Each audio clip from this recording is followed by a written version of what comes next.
Alright, so out here in the Yukon, and there ain't nothing out here but wildlife, trees, and a road.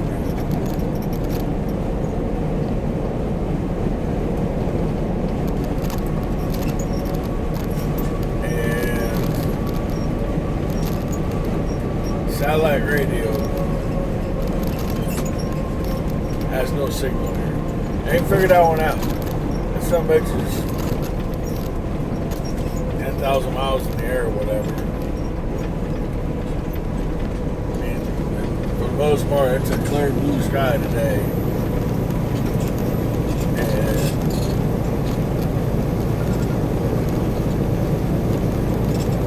matter of fact, it's a beautiful day today. 51 degrees.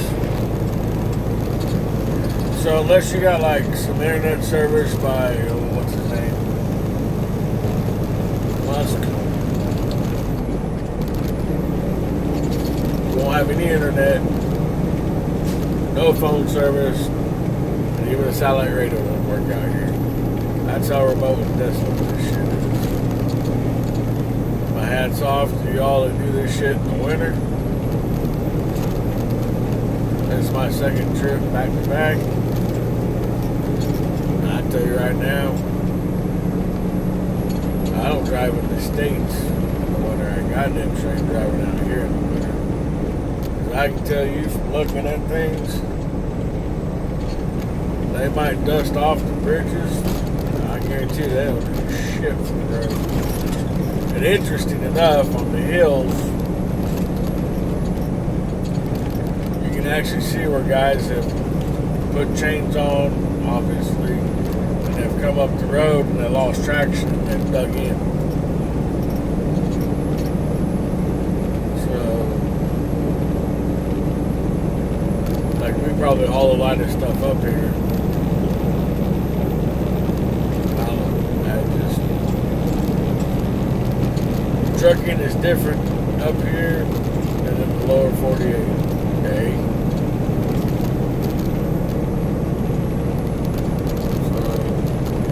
Make this run in the winter, you need to be mechanically, what's that? I can't think. You need to have some mechanical abilities, some tools, bring some parts. If you're in a big truck, I'd bring a brake chamber for the front rear axle. I'd bring a slack adjuster. Front rear axle if they're not the same.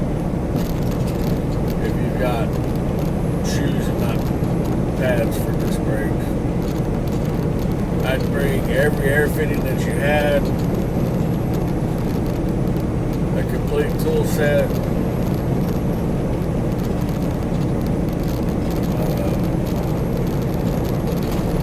there's nothing out here. Like, this is kind of springtime and some of the lodges are open, but many still are closed. And it ain't like in America where there's a tow company every 10 miles. We've been on the road, and that's the first car. Other two vehicles were campers that I've seen.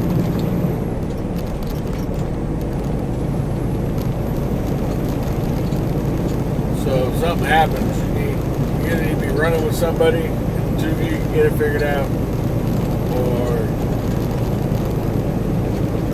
you need to be able to get yourself out of the pickle.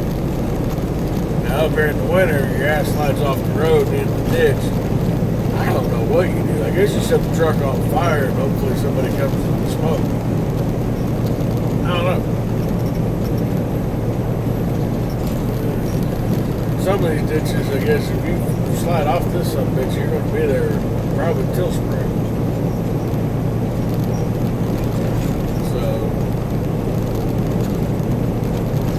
It's a beautiful drive, don't get me wrong. I bet in the winter, this shit's just probably all white. That's, the winter futuristic look is probably okay, I guess. I don't know. You're not going to see me up here in the winter. I take that back. The only time you're going to see me up here in the winter is when I'm actually living up here in Alaska.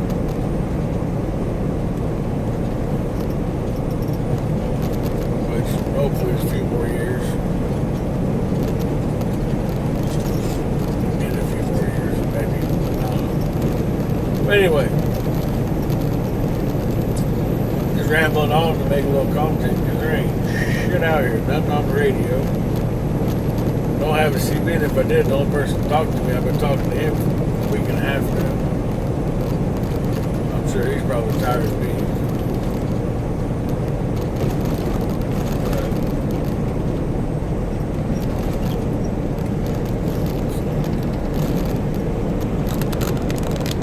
It is pretty. And at some points when you get up on top of a hill, like it doesn't show real well on the camera. Like I can see where the road cuts through the forest, for lack of a better word. I'm guessing this is what they call a forest. I don't know. But that part's kind of neat. Anyway, we'll take this on up to Dawson City, then we'll hang a right. That'll take us right on in. From Watson Lake to Toke, it's about 600 miles. And it's going to take you about 12 hours. Maybe 13, depending on the road condition. Like, I posted on the video the other day of us driving through it. I've got a bunch of driving videos I'll post once I get back to the States. But there's some points in the road where you're literally going to go 25 miles an hour. Or less. And in the winter, me and Warnie came across a Bennett guy who he ran up here in January, February, March, and we know a guy who ran up here in February and March. And he said there was times where it took him 8 hours to go 25 miles. Think about that when you want to run one of these loads in the winter. 8 hours and 25 miles is all he drove. He's in a pickup. He's got 4-wheel drive. You know, and a semi, I don't think you're going to do much better. So, but yep, it's desolate out here. There is nothing. Make sure you got a lot of sandwich meat and some bread, some mayonnaise, mustard, whatever you like. Now,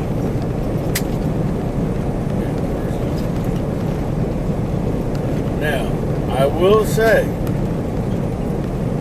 Canada's mustard and ketchup are way better than what's in the States. As a matter of fact, when I get home, well, no, when I get to Alaska tonight and I have service, I'm buying some Canadian ketchup. When I get home, I'll take my American ketchup, I'm throwing that shit out. I don't know if it's just because it's the simple ingredients of some spices, tomatoes. I think there's like 4 ingredients in it, that's it. But it tastes so much better. And I'm not big on vinegar anyway, and there's vinegar in it, but you don't taste the vinegar. Like, I don't know, I can't explain it. I just know that it's way better. You know, I might even put Canadian ketchup on a hot dog. I don't know. Ketchup on a hot dog is just not right at all. So I guess this could be my Sundays with Shawn video.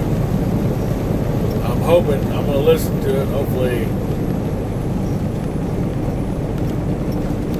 Hopefully y'all can hear what I'm saying. I need to get a microphone. But, yeah. On the way back, we're going to try McDonald's, because every McDonald's that we've seen, now, don't get me wrong, I'm not all about McDonald's. McDonald's is something to put in your stomach and make a turd at the end of the day. But we keep seeing up here how it's Canadian owned, and Canadian potatoes, and Canadian beef. Fuck it. I'm going to find out what the difference is, and I'll report back. We already know the ketchup's going to be better. Ketchup and mustard's going to be better, so apparently they, like I know in the States, McDonald's uses some kind of a vegetable oil rather than a shortening of an animal. In Canada, it's either it's vegetable or canola oil, and it's vegan.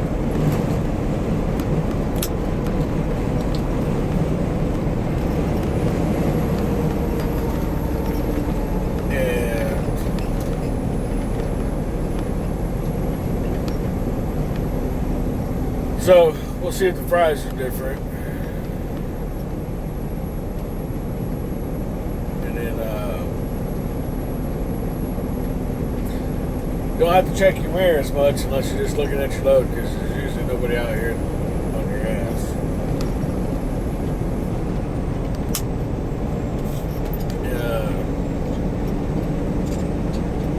Bring some clarity.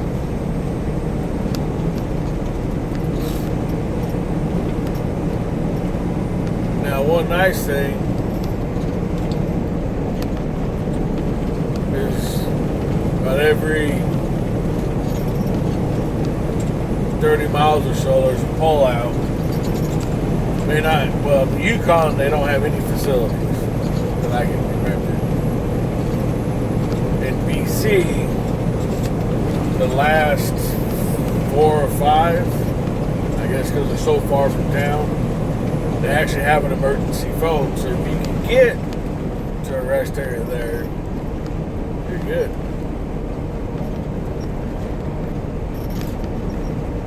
Oh, I take that back.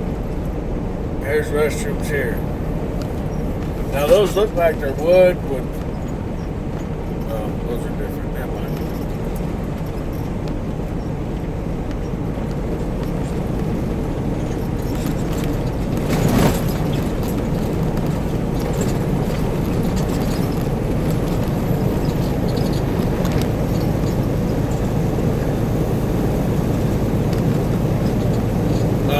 Also, while you're out here, they want you to drive with your headlights on, which makes sense because there ain't. I mean, you can come across cloud cover in a rainstorm in a heartbeat. So,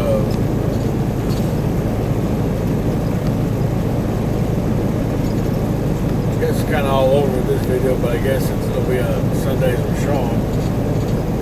The goal tonight's to get the tote, get the fast 80s. It'll be nice if we can get there before they close. To have a decent dinner. Oh.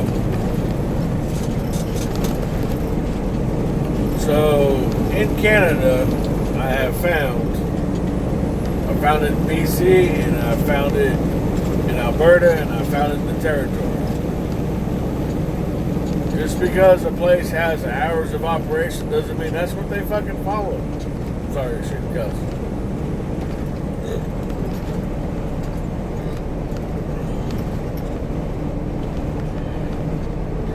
So,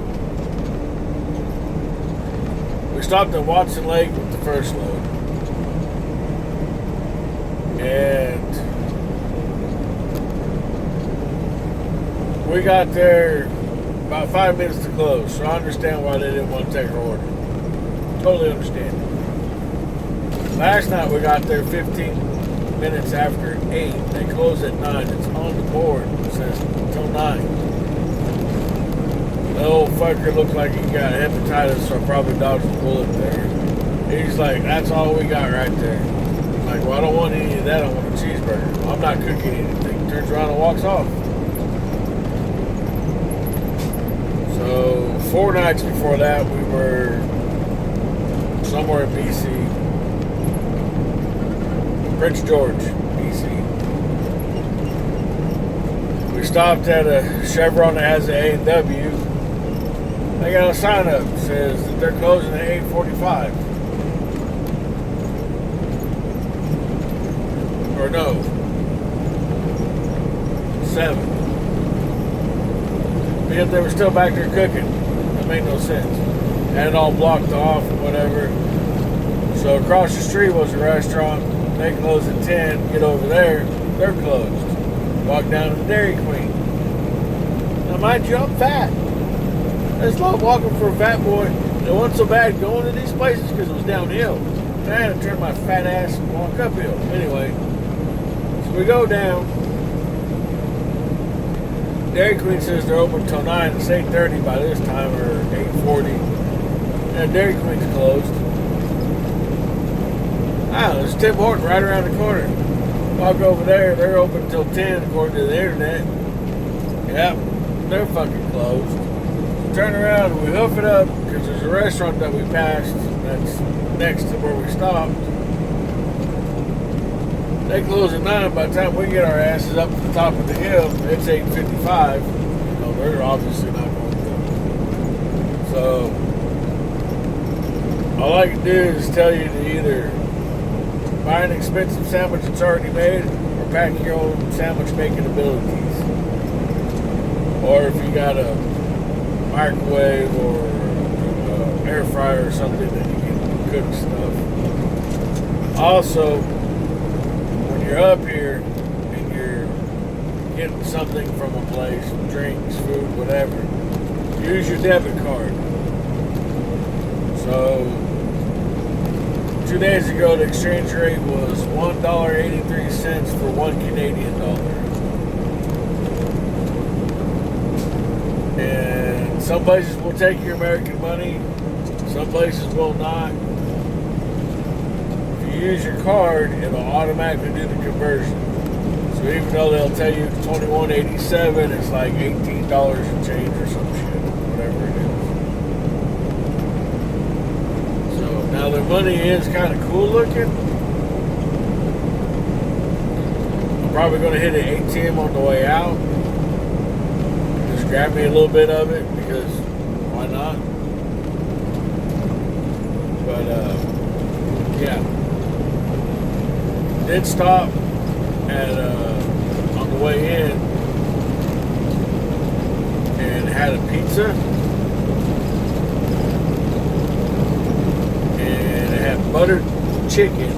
I ordered buttered chicken on it as a topping, but she forgot to put it on there. I told her to put pepperoni and that confused her, I guess. But I will say the pizza, for being a pizza out of a gas station, convenience store. It's called Pizza Pizza. Look it up. It's in Canada. No, it has no affiliation to Little Caesars. The font's different, but they still use the same orange. But it's got a little Canada leaf in one of the P's in the second pizza. Anyway, that was a good pizza. It was almost like it was cooked in a brick oven, even though I know it wasn't, because I saw the pizza machine. The bottom was a nice, done consistency, but it wasn't like a burnt cracker. It wasn't like an unburnt cracker. It was just enough that you could hold the slice without it drooping over. And I had like 5 toppings on it. It actually had green olives. I love green olives. Put green olives on pizza. So,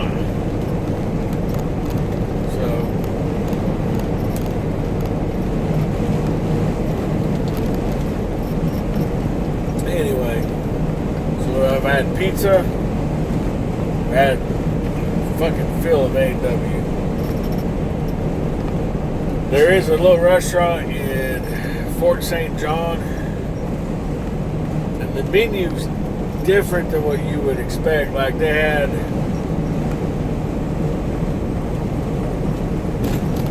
it's called poutine. Basically all it is brown gravy, cheese curds, and french fries. And it really wasn't that bad.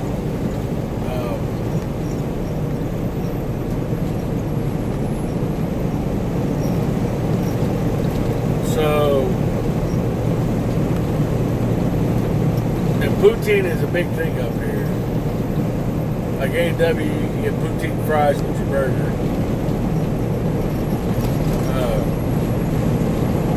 I don't know if I'd eat it with every meal, but it really not that bad. I thought it was like an actual, like a pierogi or something along that line. Not Frosty.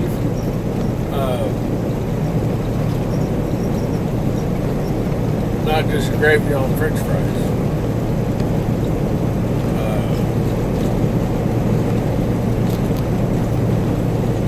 So anyway, the menu had pork chops. They had a turkey dinner. They had the turkey, mashed taters, gravy, dressing, and vegetables, like you'd have at Thanksgiving.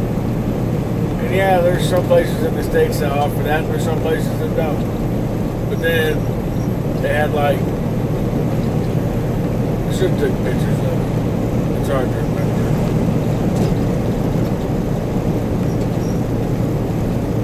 It's just, all in all, it's just slightly different.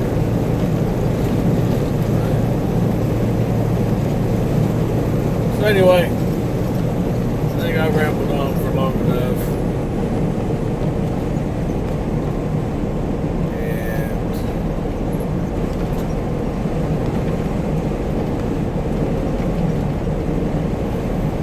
I guess there's probably more to my adventure, but I'm pretty sure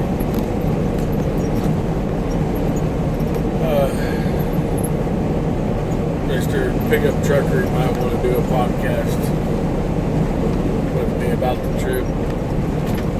But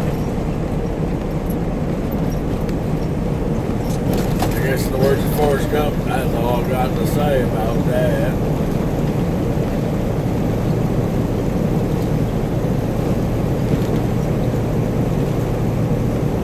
Yeah.